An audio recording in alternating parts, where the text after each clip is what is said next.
Welcome back to Campaign Gettysburg, number 7.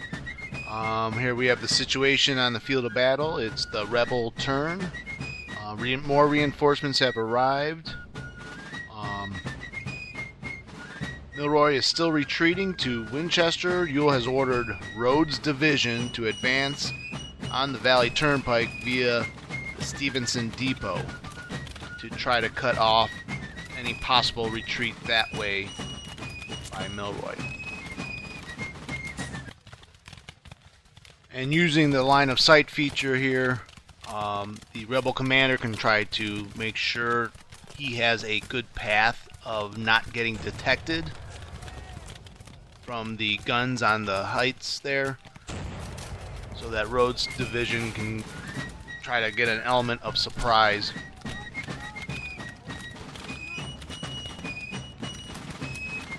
Here's a closer look at Stevenson's Depot. And that's Daniel's brigade, the lead element of Rhodes' division. Rhodes is not quite on the field yet, but the rest of his division will be arriving soon.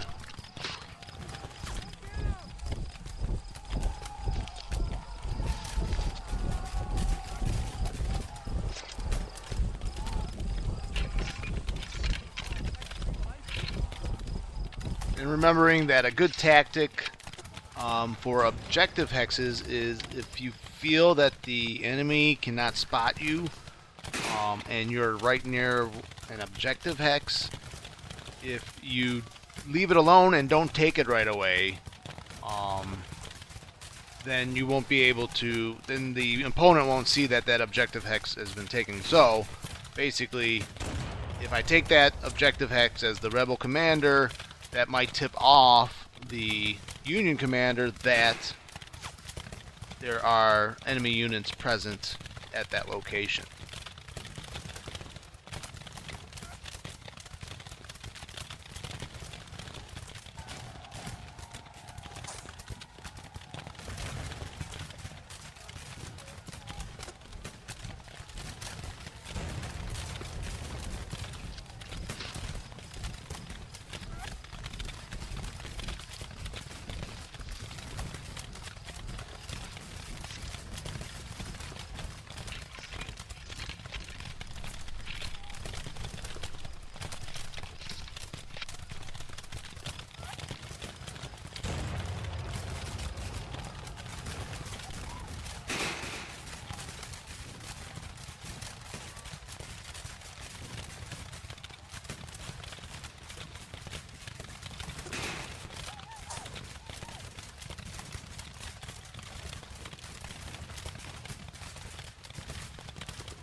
We have Smith's brigade been ordered to try to outflank the current Union position.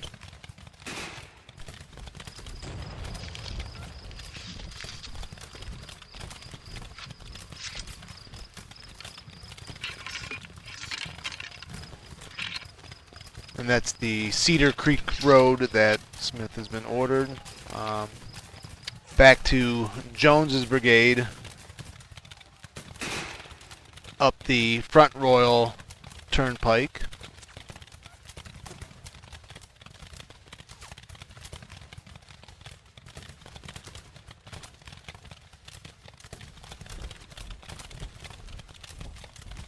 So Jones is going to try to get his battalions in between these defending Union troops that are defending the Valley Turnpike and the Union troops that are trying to retreat back to Winchester. Try to maybe cut them off before they can get to the city.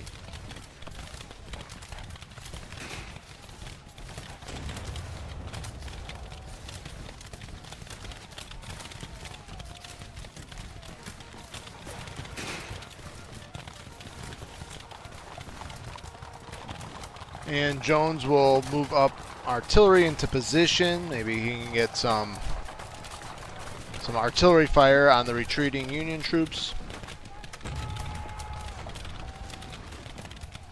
Ewell will continue the pressure on the Union troops with some artillery fire.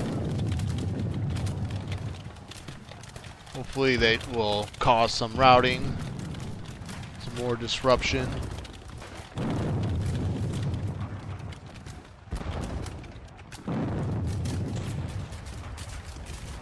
So the historical 2nd Winchester saw Ewell do a double flanking maneuver similar to what's happening here. But it was a 3-day affair, and I don't know if this battle is going to go that long. I just don't see Milroy being able to withstand the attack for that long. This scenario is 85 or 80 turns long. So it could go the full 3 days, potentially. We'll see what happens.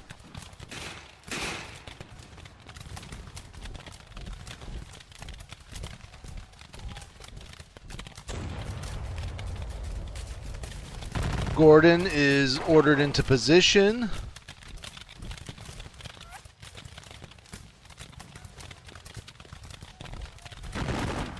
Receiving opportunity fire from the defending Union troops. And the Union now has a couple units behind stone walls, which the stone walls provide minus 40% of defense against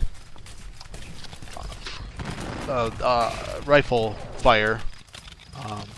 So it almost like they are in a forested area, which also provides the minus 40% defensive capabilities.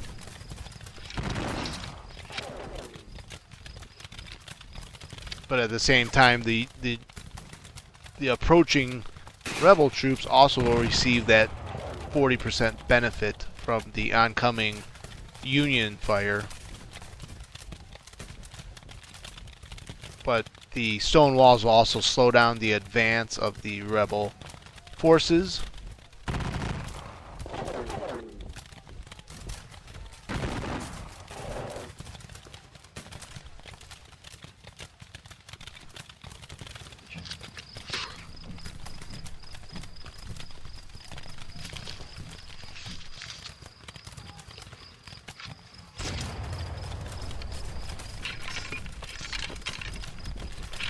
The Stonewall Brigade is now also getting into position for their attack.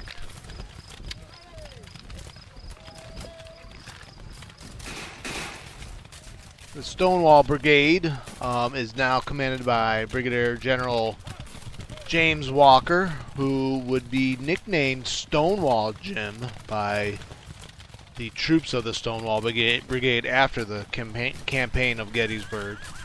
So they must have really appreciated him to give him that kind of nickname.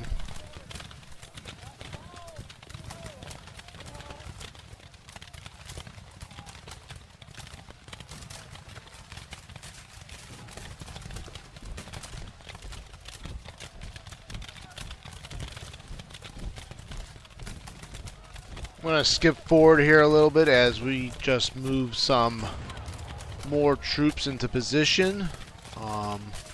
Just moving up the artillery forward, and then we will take a look at the final part of this turn for the rebels.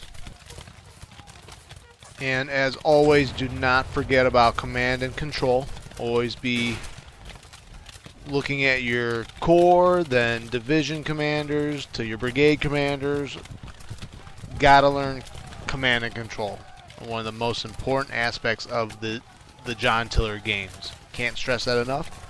And I'm going to continuously remind you about command and control. So be prepared. That's a warning. So checking Early's brigades, it looks like other than Smith, who is on the far left flank, which is by design. I want Smith to try to get to outflank the Union position, so Sometimes you're going to have to detach brigades from divisions or divisions from corps to make flanking maneuvers work. And that's the risk you take when you do a flanking maneuver often.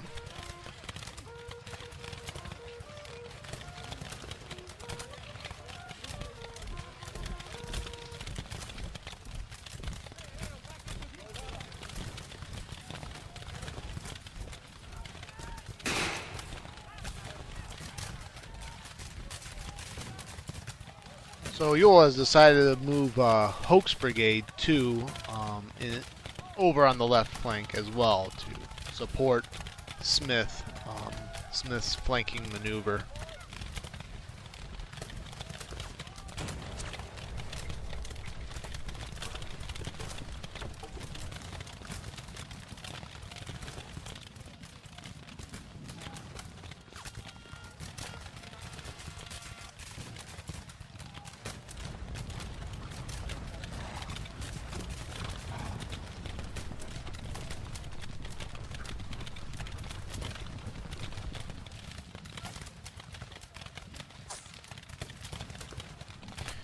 And here's the situation before the rebels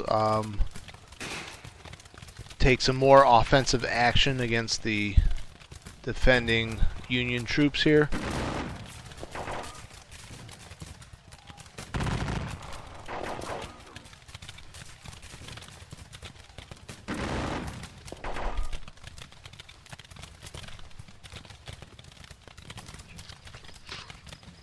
So Milroy's troops kind of getting into better defensive position on the Valley Turnpike behind these stone walls and embankments here along the road. The rebel units are having trouble finding good angles of fire.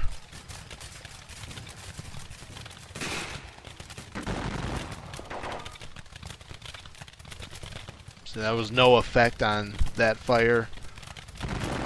Plus, moving troops don't have less effective fire. So if you're constantly on the move, your firing is going to be a little bit less effective.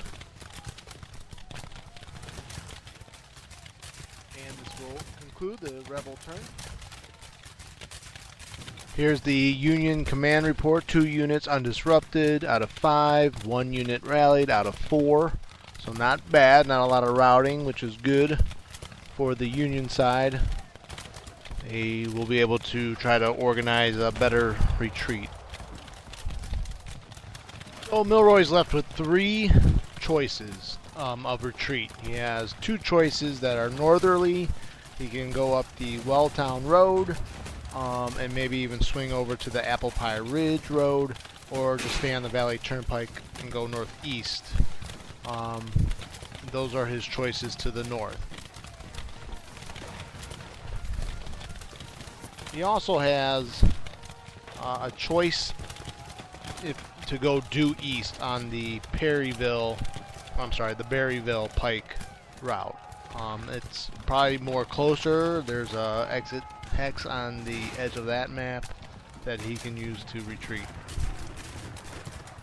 And I did not record the random number generator, but Milroy decided on option number 3. So he's going to continue retreating into Winchester here, trying to defend his units the best he can, and make a retreat down the Berryville Pike due east of the town of Winchester.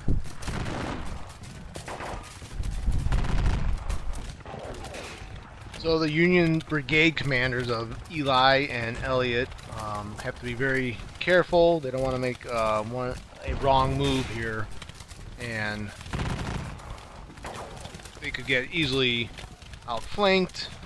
If they're not careful, they're trying to set up for the best defensive possibility. There's not a lot of good options, especially when you're outnumbered and you start having disrupted units. You have to really look at the best terrain available and go from there.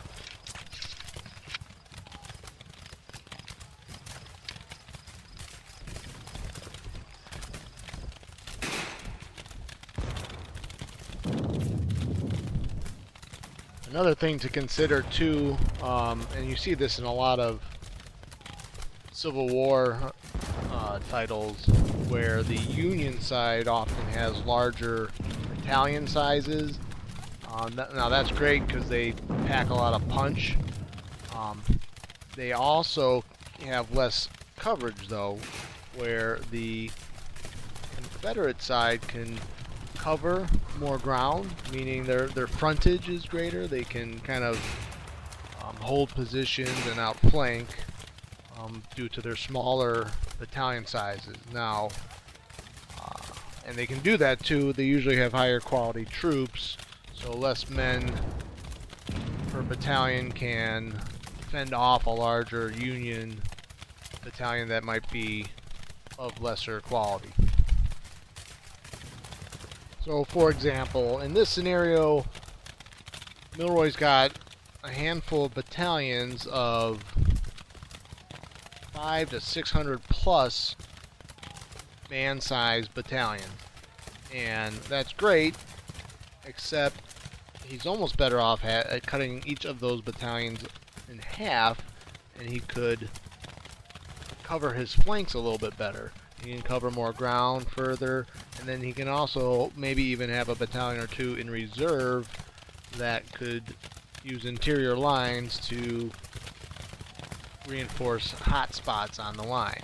And that's something in most of the John Tiller American Civil War titles that the rebels have an advantage. They have a lot more smaller battalion sizes that can be used, and oftentimes they're outnumbered, but because they have more battalions to move around, they can have a little bit more flexibility in their tactical decisions, in my opinion. With all that said, Milroy is still going to try to create a perimeter, a defensive perimeter here. He's retreating the routed units into the city, which will help hide them too from the line of sight. Now we have to make sure you check command and control. Must learn command and control in these games. Extremely important. So Eli's got his battalions within. That's good. Check. Elliott, check. Milroy, check. And we set up some artillery here for the Union side. Maybe we can get some shots and disrupt the oncoming rebel units.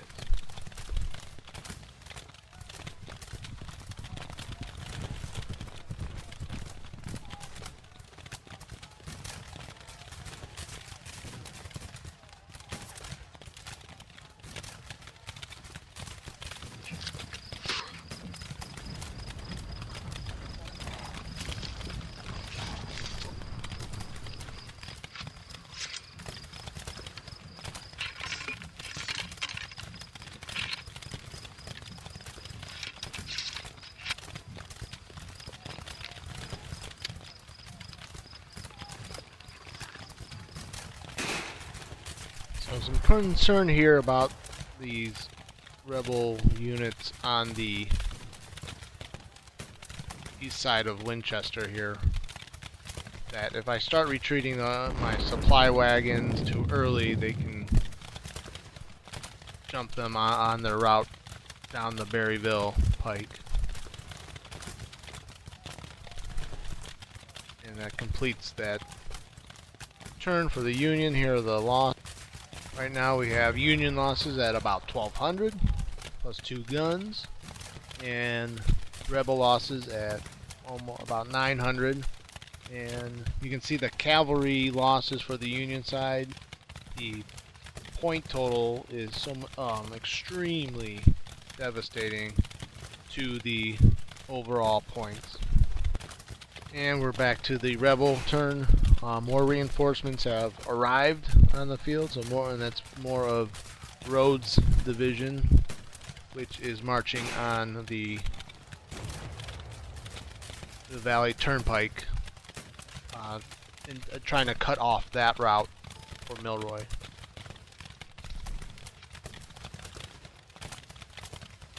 And it is here that I would like to say that the next part of this video, or the next episode of this series, I lost a lot of footage, so I got something, a plan in place to fix that. But I would like to warn you that if you are following along, that the next episode, it will be a little bit different. It's actually going to conclude this part of the campaign series, the Second Battle of Winchester. I'm in the middle of upgrading my system. I love the John Tiller games. I also want to play some other war strategy games too. That would require a better performing system than I currently have, that I've been doing these videos on. So far I'm enjoying it immensely, and I appreciate everyone that has been watching the videos up until this point. If you are new to the channel like I am, please like and subscribe these videos. I'm planning on doing more, and on the next one we'll do the conclusion of the second Battle of Winchester. That should be out real soon, so I do appreciate your understanding with how the format's going to be a little bit different. And I'll show you a couple of things about the game too that you can do, like a termination bid. There's a feature in the John Tiller games, so I'll explain that more in the next video. Thank you very much.